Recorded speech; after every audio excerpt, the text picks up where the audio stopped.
રાજકોટથી મહત્વના સમાચાર જ્યાં લોકમેળાના કોન્ટ્રાક્ટર પર છેતરપિંડીનો આરોપ લાગ્યો છે। મેળાના કોન્ટ્રાક્ટર વિરેન્દ્રસિંહ ગોહિલ પર છેતરપિંડીનો આરોપ છે। પેટા કોન્ટ્રાક્ટર સાથે છેતરપિંડી આચરાનો વિરેન્દ્રસિંહ પર આરોપ છે।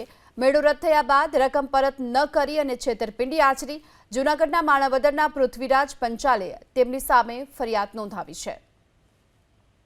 ગયા વર્ષે મેં 4 પ્લોટ 5,85,000 એક પ્લોટ દીઠ ભાવે વિરેન્દ્રસિંહ મંગળસિંહ ગોહિલ નામના વ્યક્તિ પાસેથી કે જેને આખું ગ્રાઉન્ડ કોન્ટ્રાક્ટમાં રાખેલું હતું એમની પાસેથી મેં 4 પ્લોટ રાખેલા હતા। મેં મારા દાદાએ અને અમે 2-4 લોકોએ એને ઇન્ડિયન બેંક જ્યાં કલેક્ટર સાહેબના એકાઉન્ટમાં પૈસા અમે આપીએ છીએ બરાબર ત્યાં અમે એને પૈસા આપેલા હતા। વસ્તુ એવી થઈ કમનસીબે ખૂબ વરસાદના કારણે મેળો રદ થયો। હવે આ ભાઈ કે જેને મેં પૈસા આપેલા હતા એને મને કોઈ પણ પુરાવા નતા આપ્યા। એને પહેલા વાત કરી હતી કે હું તને એલોટમેન્ટ લેટર ને બધું આપીશ, પછી કંઈ પણ પુરાવા ન આપ્યા અને પછી જે કલેક્ટર સાહેબમાંથી ફંડ રિફંડ થયું કે જે એના નામનું આવ્યું એ પછી આ ભાઈ જોડે મારો કશો જ કોન્ટેક્ટ નથી। વચ્ચે વાતો દરમિયાન એને મને એકાદ વાર 11 લાખનો ચેક આપ્યો, બાકીની રકમનું એવું કીધું કે હું તને આ બીજા પૈસા રોકડ રકમ આપી દઈશ।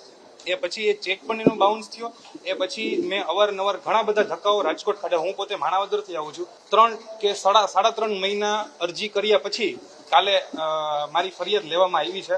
હવે કેટલા રૂપિયાની છેતરપિંડી? 23,40,000 અને કેટલા ટકા ભાગ રાખ્યો તો મેળામાં એમની સાથે? મેં 4 પ્લોટ લીધેલા હતા।